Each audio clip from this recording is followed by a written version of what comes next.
Santiago woke up to cold droplets falling on his head. He shivered as more droplets continued to fall. Blinking slowly, his mind felt foggy as he tried to recall what happened. He had been at Emiliano Garcia's party. He had seen Anya and Emiliano kissing and had gotten upset. He had wanted to leave, so he went outside, but then what had happened? He looked down and gave a sudden jolt, eyes widening when he realized that his whole body was bound to a chair. Panic seized, and his brain rapidly fired questions. What was happening? Where was he? Why was he tied up? He attempted to wiggle, only to find out that the ropes were so tight that he couldn't even budge an inch. Finally awake, huh? A callous voice said.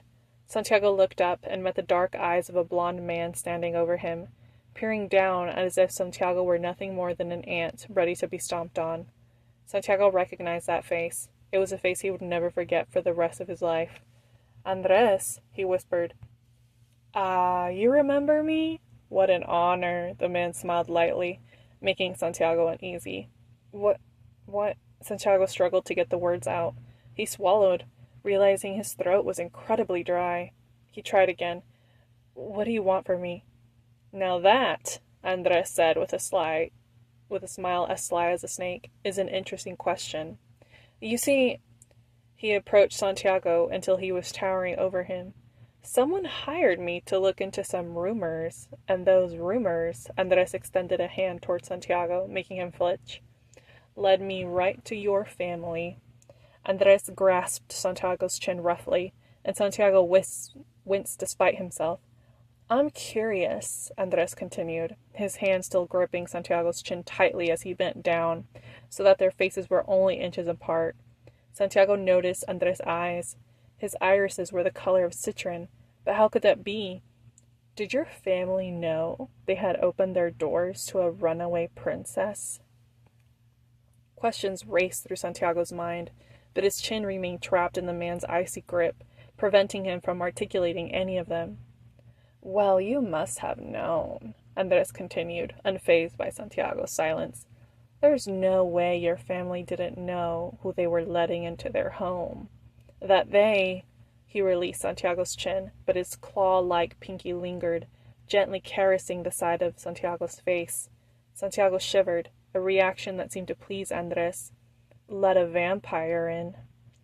Santiago's eyes widened. A what? He asked, finally finding his voice. Oh my, Andres feigned sympathy. Don't tell me they didn't tell you. I'm sure your papa knew, especially your abuelo. He took her in, after all. Andres gave a conspiratorial smile.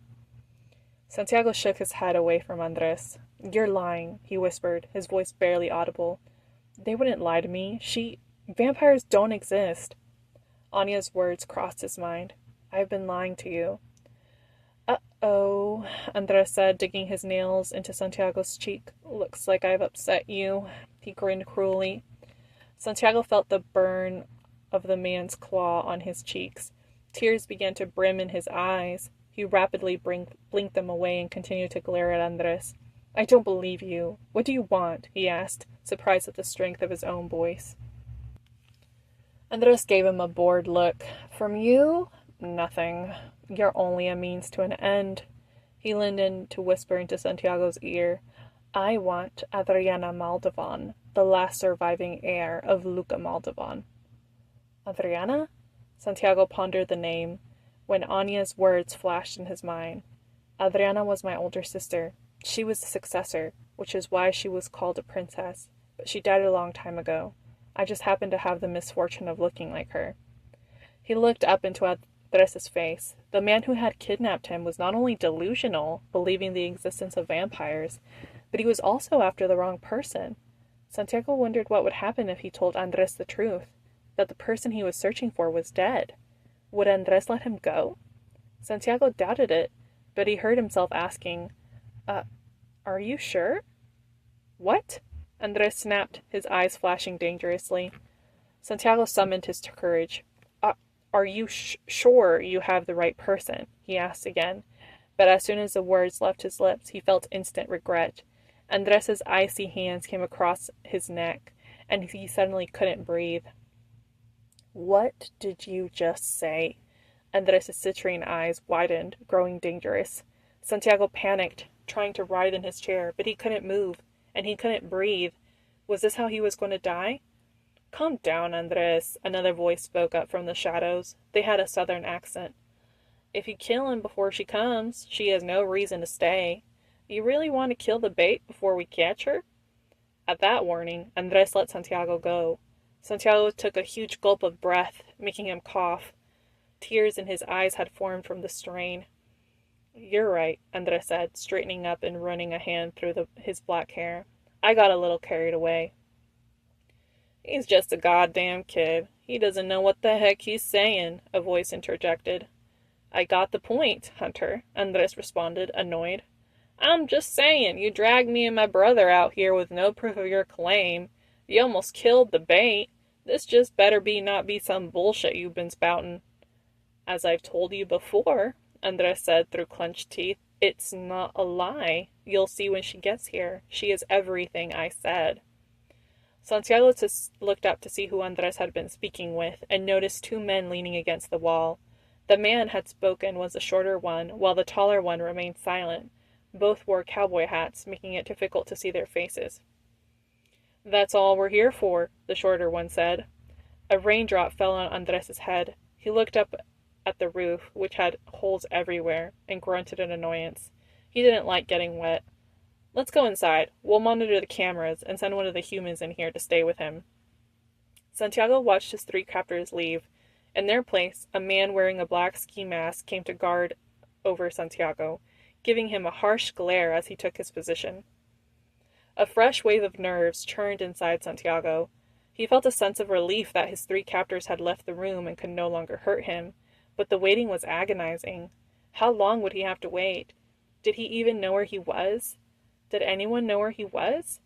If they did, who would come to his rescue? Would it be his papa or Anya? Thinking of Anya brought him back to the kissing scene he had witnessed between her and Emiliano. His sense of abandonment grew overwhelming. Warm tears began to well up in his eyes. Here he was, kidnapped, tied to a chair, unable to move, and terrified. Meanwhile, Anya, who was supposed to be protecting him, was making out with Emiliano Garcia. The tears started to stream down his cheek. Wasn't this all her fault to begin with? It didn't even seem like his kidnappers were interested in him. They appeared more focused on Adriana, Anya's sister, whom they believed to be a vampire. How ridiculous, Santiago sniffed, frustration swelling as he realized he couldn't even wipe away his own tears. He wished he were back home, and the tears fell harder. Santiago wasn't sure how long he sat there, crying silently, but once he was done, he felt slightly better. He raised his head, taking note of his surroundings for the first time, having been too overwhelmed earlier to observe much. It appeared he was in an abandoned building, perhaps a warehouse. The place was in disrepair, with gaps in the ceilings letting in water droplets. Santiago had forgotten that it had been steadily waiting on him. Through the gaps, he could make out the faint outline of the full moon, though it was obscured by the rain clouds. He wondered if this would be the last sky he would ever see. No, he shook his head. He shouldn't think that way. He would get out of here. Someone would rescue him. He remembered Anya's skills with the lime tree and felt a surge of confidence that she would come for him. No matter what his papa had said, or what Anya might think, the last 2 years and a half hadn't been Santiago's imagination. They had smiled, laughed, and played together. She had held him when he cried. Anya was truly his friend. He looked down at the gold necklace resting between his collarbones, a tangible reminder of their bond. From the first day he met Anya, he had seen her wear the necklace around her neck. She had called it her greatest treasure and had given it to him with a solemn promise she would protect him, even if it cost her her own life. He had to have faith in her, in his family. They would find him, and he would get out of here. As if the universe were agreeing with him, Santiago heard radio static coming from the small communication device of his guard. The man began speaking rapidly and loudly in a language Santiago didn't understand, but the urgency was clear. Although Santiago couldn't see the man's face, he noticed how the guard's posture became more alert, his voice commanding as he spoke through the small radio, his other hand tightening on his weapon on his hip. The front door to the warehouse suddenly flew open, and Santiago watched as men began running towards him, positioning themselves close by. In the next moment there was a loud crash, and Santiago turned toward the noise and felt his heart skip a beat at what he saw. Breaking through the window, a girl in black cargo pants and a black t-shirt landed on the floor. Half of her face was covered by a black scarf, but there was no mistaking the silver hair tied up in a ponytail flowing behind her. As she landed, her eyes locked onto Santiago's. Before he could cry out her name, she vanished from view.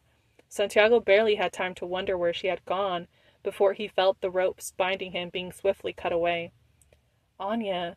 He felt her name like an answered prayer. Santiago turned to look at her and gasped. Her normally emerald eyes were now a ruby red. Before he could dwell on this, he felt himself being lifted effortlessly onto Anya's shoulder, as though he weighed no more than a feather. At the same time, the guards turned around, realizing what had just happened. They aimed their guns at him, and fear surged through Santiago as he saw the multitude of weapons. "Hold on," Anya said, her voice a dead calm, despite the guns pointed at them. "This might make you a bit sick. I'm sorry," she added. The world seemed to spin around him. Anya set him down, and he stumbled back, disoriented. He looked around and realized he was no longer at the warehouse, but on a rooftop. Looking behind him, over the ledge, he saw the warehouse below. What had just happened? Panic set in, and as he swirled his head, he suddenly threw up on the concrete. "Lo siento," Anya said. "Flash step does that to humans. Your kind isn't meant to travel at such speed." Santiago wanted to process what she was saying, but it was hard to focus on anything other than the nausea, and again he heaved over his own vomit. He heard Anya's voice again. "I have him. You can come now," she spoke into the phone. Then she bent down, took out a handkerchief from her cargo pants, and handed it to Santiago. He grabbed it from her a bit more forcefully than he intended, overwhelmed by the situation. "What's happening?" he exclaimed, wiping his mouth with the handkerchief. He tried to get up, but she gently pushed him back down. "It's best to say low for now," she said, nodding over the ledge towards the guards, who were shooting and looking confused. A man who seemed to be the leader was directing the guards in a different direction, clearly searching for the both of them. As Santiago looked at her, he noticed a holster across her chest, with 2 guns on each side. He had never seen her carry weapons before, but what unsettled him the most were her red eyes. What had happened to her eyes? The word vampire flashed through his mind, and he instinctively backed away slightly. "Why are your eyes that color?" he asked, trying to keep the panic out of his voice. "And how did I get up here?" Anya's red eyes looked at him with sadness. She glanced down, removed her gloves, and pulled her scarf down, revealing her face. When she looked back up at him, she held her hands out. Santiago recoiled in shock. Her fingers, once the same porcelain tone as her skin, had turned obsidian black, and her fingernails now resembled sharp claws. "I'm a vampire. Well, half, anyway," Anya confessed. As she spoke, Santiago caught a glimpse of her canine teeth, which had transformed into sharp fangs. His heart raced as he struggled to process what he was seeing. How could this be? How could Anya be a vampire? It didn't make any sense. He had known her for 2.5 years. If she were a vampire, he would have surely noticed. "I'm sorry I've kept it from you," she continued, her voice strained. "I thought if I told you—" She hesitated, looking defeated. "Well, it was selfish and cowardly of me not to tell you. I just didn't want you to see me differently. And now I put you in danger." Her voice wavered, and Santiago wondered if she was about to cry. "So all that stuff about you being an assassin, was that a lie?" Santiago asked, bewildered. "It wasn't entirely a lie," she explained. "I come from a family of deadly vampires. They are assassins, in their own right. But they're all dead now." "Santiago!" Santiago whipped around, his thoughts interrupted by his papa, who was running quickly towards them. Ernesto crouched beside Santiago and practically lunged at him, pulling his son into a tight embrace. "I was so worried about you, mijo," Ernesto's voice cracked as he whispered into Santiago's blonde hair. Tears of relief welled up in Santiago's eyes as he relaxed into his papa's embrace. The tension he had been carrying seemed to lift. "Papa," he croaked, the familiar scent of allspice enveloping him. In that moment, Santiago felt safe again, as if nothing could harm him while wrapped in the cocoon of his papa's arms. "Here you go," another voice said. It was his abuelo's voice. He was here too, crouched next to Anya, handing her a long sword. She unstrapped the gun holster from her chest and exchanged it for the sword. I can at least be your sniper, help you take out some of the goons, his abuelo said. No, Anya shook her head. No reason to attract attention to yourself. It's easier if I handle it alone. Santiago furrowed his eyebrows, confused. Where was Anya going? She had to rescue him. Wasn't this the part where they left? He wriggled out of his papa's embrace. What's happening? He asked. There was a brief silence before his papa spoke. Anya has to clean up her mess, Santiago. There was an intense fury in his papa's voice that Santiago had never heard before. What? Santiago asked, bewildered. But we need to leave. We all need to leave, he pleaded with his papa. We will leave, his papa repeated, his eyes more determined than Santiago had ever seen them. But Anya needs to stay. She has to take care of the guys who kidnapped you. No, Santiago shook his head, confused and desperate. That doesn't make sense. Anya can't stay. Andres's eyes flashed in Santiago's mind. If she stayed, she would... No, Santiago exclaimed, trying to free himself from his papa's grasp. Santiago, Anya spoke, reaching out a hand to him. Don't come near him, Ernesto shouted, wrapping Santiago protectively in his arms. Santiago's eyes widened at his papa's aggressive reaction. This is all your fault, Ernesto spat through gritted teeth. Without missing a beat, Anya turned away from Santiago and Ernesto. You're right, she agreed, starting to stand, but it was his abuelo's hand that made her pause. Remember what you promised me, Javier warned her. Anya gave Javier a tortured smile. I never promised, old man, she said, then turned and leaped off the ledge.